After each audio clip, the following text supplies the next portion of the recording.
NCRB के latest data के मुताबिक देश में करीब 8.2% स्टूडेंट्स हर साल सुसाइड कर रहे हैं और ये मामले साल दर साल बढ़ते ही जा रहे हैं और इसी को लेकर कई लोग कोचिंग सेंटर्स को भी जिम्मेदार ठहरा रहे हैं। तो इस पर हम बात करेंगे। हमारे साथ हैं लीगल जर्नलिस्ट ब्रिज।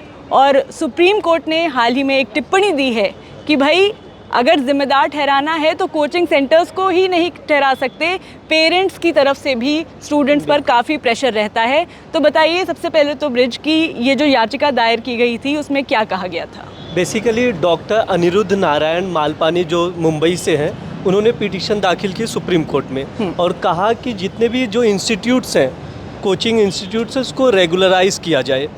और इसमें उन्होंने अलग अलग दलीलें दी कि बच्चे 14 साल की एज में ही कोचिंग इंस्टीट्यूट में चले जाते हैं, फिर उनके बाद जो कोचिंग इंस्टीट्यूट का प्रेशर होता है वो हैंडल नहीं कर पाते और सुसाइड करते हैं। सही बात। इसलिए ये है आर्टिकल 21 के अगेंस्ट है, इसलिए इसको रेगुलराइज करना, नियमित करना ज़रूरी है। अच्छा, लेकिन इसके बाद से जो सुप्रीम कोर्ट ने कहा, और सुप्रीम कोर्ट ने एक लाइन में अगर हम आपको बताएं कि उन्होंने ये बोला कि जो प्रेशर है वो पेरेंट्स की तरफ से भी होता है, तो इस तरह हम लोग सिर्फ कोचिंग सेंटर्स को जिम्मेदार नहीं ठहरा सकते। तो इस पर डिटेल में आप बताइए एक बार, क्या क्या बातचीत हुई और किस तरह की टिप्पणी दी सुप्रीम कोर्ट ने? बेसिकली जब पिटीशन दाखिल किया गया तो उन्होंने दलील दी थी आर्टिकल 21 के अगेंस्ट है, बच्चे बहुत ज़्यादा सुसाइड कर रहे हैं कोचिंग इंस्टीट्यूट की वजह से।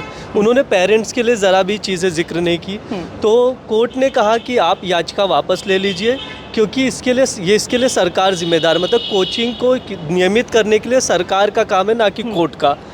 तो और उसी में ये कोर्ट ने टिप्पणी की कि जितने बच्चे इंस्टीट्यूट में पढ़ने जाते हैं 14 साल की एज में आईआईटी इंजीनियरिंग की तैयारी करने के लिए, तो उनके ऊपर इंस्टीट्यूट ही नहीं प्रेशर डालता, ये पेरेंट्स का भी प्रेशर रहता है, जिसकी वजह से बच्चे सुसाइड करते हैं। जी, तो इसी के बाद सुप्रीम कोर्ट ने याचिका वापस लाने की जो बात कही, तो उस पर एक बार आप बताएंगे कि क्यों ऐसा सुप्रीम कोर्ट ने, एक बार फिर से अगर आप डिटेल में ये चीज़ बता दें कि क्यों याचिका वापस लेनी पड़ी? याचिका वापस इसलिए लेनी पड़ी क्योंकि सुप्रीम कोर्ट ने साफ कहा कि ये काम सरकार का है कि दिशा निर्देश गाइडलाइंस इश्यूज करे, इसके लिए ये कोर्ट का काम नहीं है। ठीक है, तो आपको क्या लगता है, मतलब सुप्रीम कोर्ट ने जो कहा, क्या वो बात सही, आप कितना सहमत हैं? एक्चुअली मुझे लगता है ये 50-50 है, दोनों साइड से प्रेशर रहता है, क्योंकि कम एज के बच्चे जब होते 14-15 साल के इंस्टीट्यूट्स में जाते हैं, तो पहले तो माँ बाप का, माता पिता की उम्मीदें होती हैं उनसे बहुत सारा।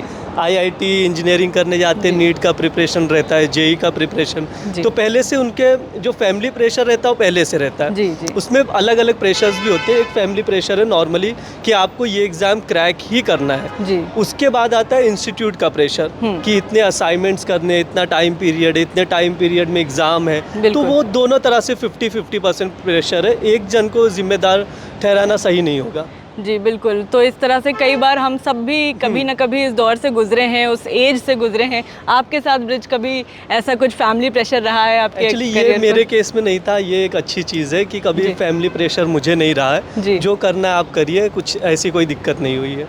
बिल्कुल। तो इसी तरह इस बात को ऐसे समझे हैं ब्रिज ने जिस तरह से पूरी बात को बताया है, तो इस पूरे मामले की जो 100 बात की एक बात वो यही है कि सिर्फ कोचिंग सेंटर्स को जिम्मेदार नहीं ठहराया जा सकता। आपकी इस मामले पर क्या राय है, कमेंट सेक्शन में ज़रूर बताएं और चैनल को सब्सक्राइब करें, वीडियो को लाइक करें।